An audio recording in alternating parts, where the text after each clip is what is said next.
Hey, I'm Dr. Sam, a physical therapist here with REI Co-op, and with the help of Anna, we're going to run through some exercises with you. Cross-training for running is really important to help reduce injury as you build up that mileage.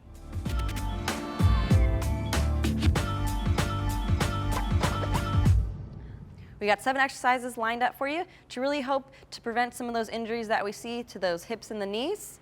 For running, we're going to work on walking lunge with rotation, hip roll, squat reverse lunge with knee raise, lateral jump, lift, hip clock, bird dog. During this video, we'll do a quick demo of each exercise and lay out a basic training plan for you. Remember, before starting any exercise, to consult your doctor or physical therapist if needed. Walking lunge with rotation.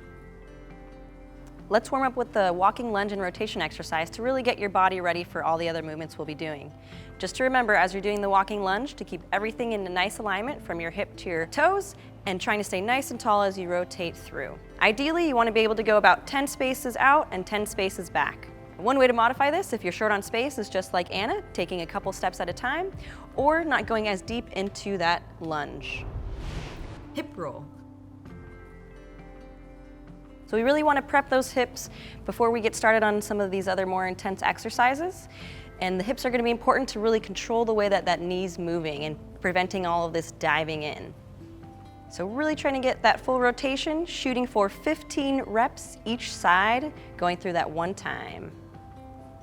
If that feels a little too hard, you can put your back foot down and turn that way, really still feeling that work happening in that hip. Or grab onto something nearby you, maybe a countertop or a chair, to stabilize yourself.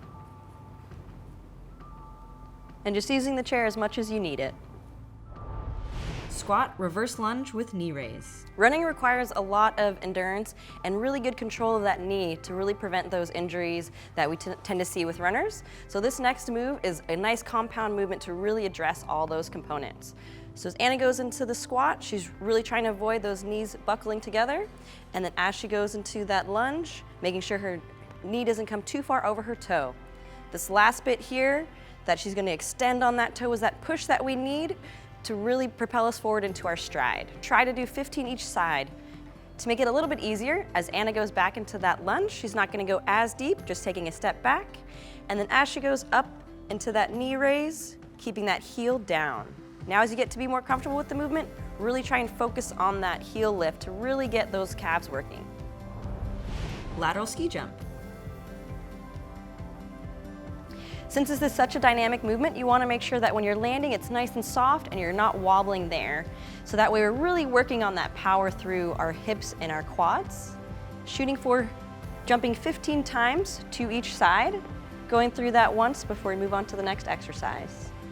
Ways that you can make this harder are jumping farther to each side, or as Anna's going to show here, really sinking down into it. Good. And then you can make it easier by simply stepping to the side and working on balance that way.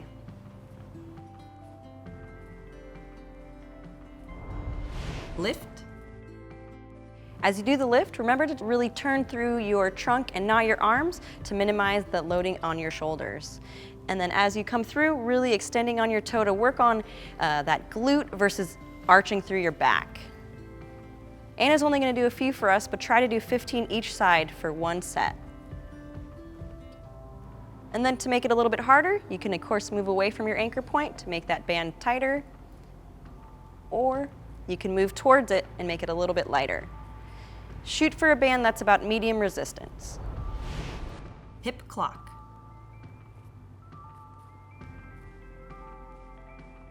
As you work through the hip clock, some things to remember are trying to not let that knee wobble. And then as you take it into different directions, like Anna is here, not letting your weight shift over. Ideally, you'd run through this about 4 or 5 times on each leg for one set. And making sure, as Anna's doing, coming up to a nice tall position between each movement. To make it a little bit easier, try not to go out as far and really focus on that balance part of it.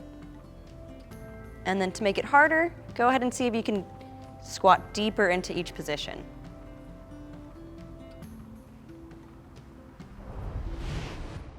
Bird dog. A great way to work on stability through your trunk and the endurance of those low back and core muscles is getting into this bird dog position here and working on balancing as you extend that arm and that leg. So you can see here Anna's keeping a nice neutral spine, her chin's tucked, and she's not letting those hips wobble back and forth. Try and see if you can do about 15 each side. To make it a little bit easier, Anna's only gonna lift her leg and trying to keep the rest of her body still. This is a great way to keep working on shoulder endurance. Now that you've gone through that once, take a little break, maybe a couple minutes, and go back through that 2 to 3 more times. Throughout your week, think about doing this routine 2 to 3 times, and then adding in some extra cardio or days of rest. Here's a reminder of the exercise list again with the number of suggested repetitions. If you would like more information, check out our other videos. Nice work.